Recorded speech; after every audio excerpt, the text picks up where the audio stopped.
Selamat sore, saya Cecilia Derek dari Prodi Teknik Informatika Universitas Negeri Manado. Saat ini saya akan mempresentasikan tentang peta Karnaug atau Karnaug Map yang merupakan penyederhanaan dari fungsi Boylen.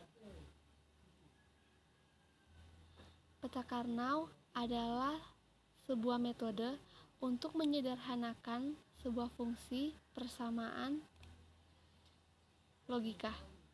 Kedua, untuk mencari fungsi persamaan logika dari sebuah tabel kebenaran. Terkadang kita memiliki sebuah tabel kebenaran yang diperoleh dari pengumpulan kasus atau kejadian, tetapi belum memiliki persamaan logikanya, sehingga sulit untuk membuat untaian rangkaian logikanya.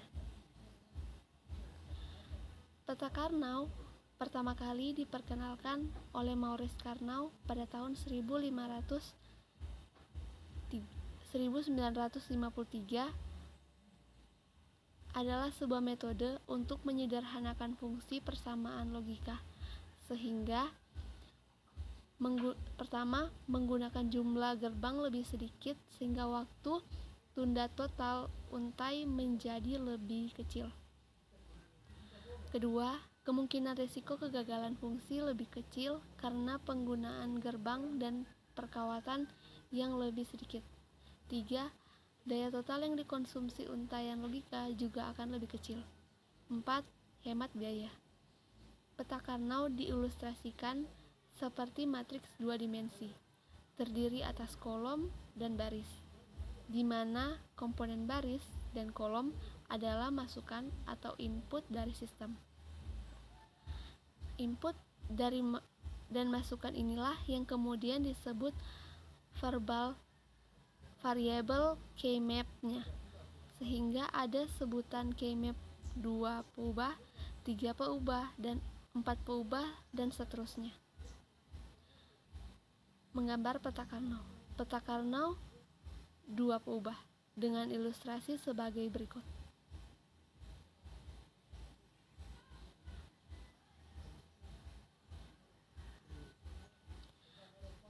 Kelompok baris adalah masukan A dan kelompok kolom adalah masukan untuk B. Tidak ada yang spesial dari aturan keymap 2 variabel. Anda bisa menulisnya 0 kemudian 1 sesuai contoh, atau 1 kemudian 0. Sekarang kita lihat tabel kebenaran dari fungsi yang akan kita buat. Asumsikan kita akan memiliki fungsi persamaan dari tabel kebenaran berikut dan kita akan membuatnya. Setiap sel dari matriks atau bagian tengah akan kita isi dengan hasil atau result dari tabel kebenaran. Berikut sebagai contoh. Peta Karnaug 3 peubah. Sedikit berbeda dengan peta Karnaug 2 peubah. Peta Karnaug 3 peubah atau keymap 3 peubah menggunakan 2 peubah di satu rusuk dan 1 peubah di rusuk lainnya. Kita bisa membuat keymap dengan 2 peubah di rusuk tegak dan 1 peubah di rusuk mendatar, atau sebaliknya, seperti pada gambar di bawah ini. Yang perlu diperhatikan di sini adalah penyusunan kombinasi memasukkan 2 peubah harus mengikuti kaidah perubahan di suatu tempat. Artinya, transisi dari 0 ke 1 hanya di satu tempat saja.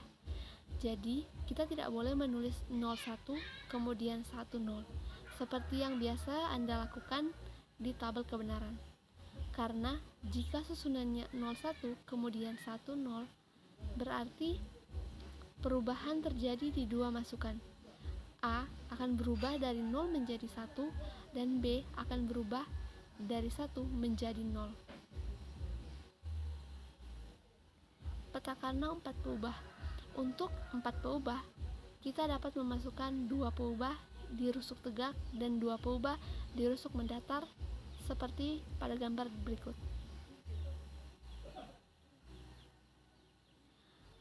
Daerah Mentrem. Kita sudah bisa menggambar peta Karnaug atau keymap dengan 2, 3, dan 4 peubah. Proses berikutnya adalah menentukan daerah mainframe. Daerah mainframe adalah sebuah daerah di dalam keymap yang berisi nilai 1 yang bertetangga. Keanggotaan sebuah daerah mainframe bisa berisi 2 pangkat n, di mana n akan bernilai 0, 1, 2, 3, dan seterusnya.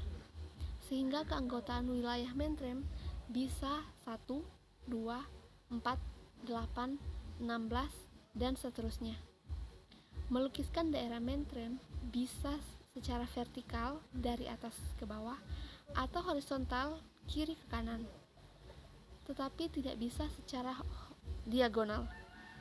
Ingat, tidak bisa. Contoh daerah mainframe untuk keymap 2 peubah adalah seperti pada gambar di bawah. Dengan keterangan tabel A, karena nilai 1 hanya ada 1, maka daerah mainframe-nya juga hanya ada 1. Untuk tabel B, nilai 1 ada di 2 tempat, tetapi mereka bertetangga secara diagonal, maka angka 1 tersebut tidak bisa menjadi satu wilayah mainframe. Tabel C, terdapat 2 wilayah mainframe dengan masing-masing memiliki 2 anggota angka 1. Tabel D mirip dengan kasus pada poin B. Sedikit berbeda untuk keymap dengan dimensi yang lebih besar atau di atas dimensi 2x2. Keymap dipandang sebagai sebuah bidang yang bulat, seperti globe. Artinya, daerah mainframe bisa saja menyatukan angka 1 di atas dan bawah atau kiri dan kanan secara berputar.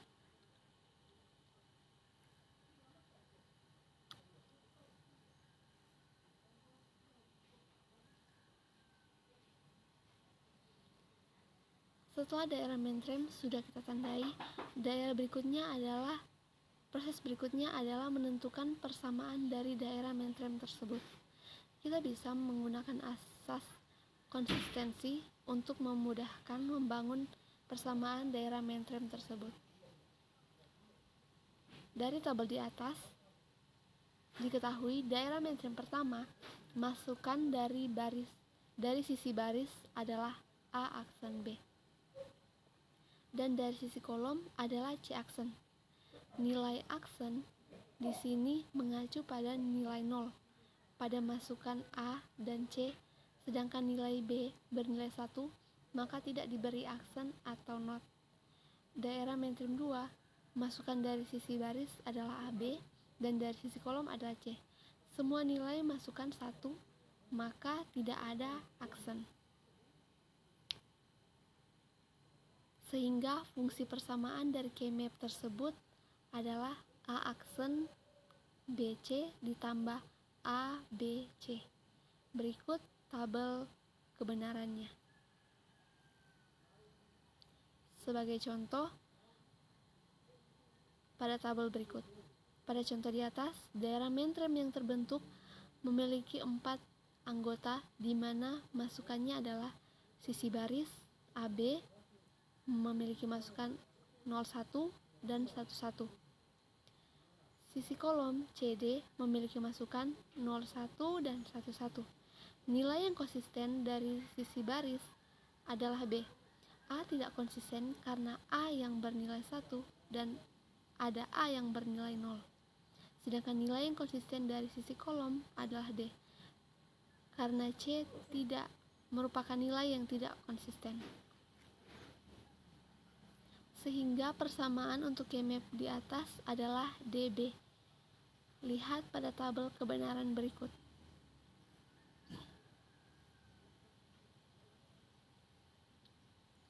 Contoh lain, dari tabel di atas dapat kita lihat daerah mainframe 1 yang berwarna biru memiliki masukan yang konsisten di sisi baris dengan masukan AB adalah B dan masukan yang konsisten di sisi kolom C, sehingga rumus fungsinya adalah BC.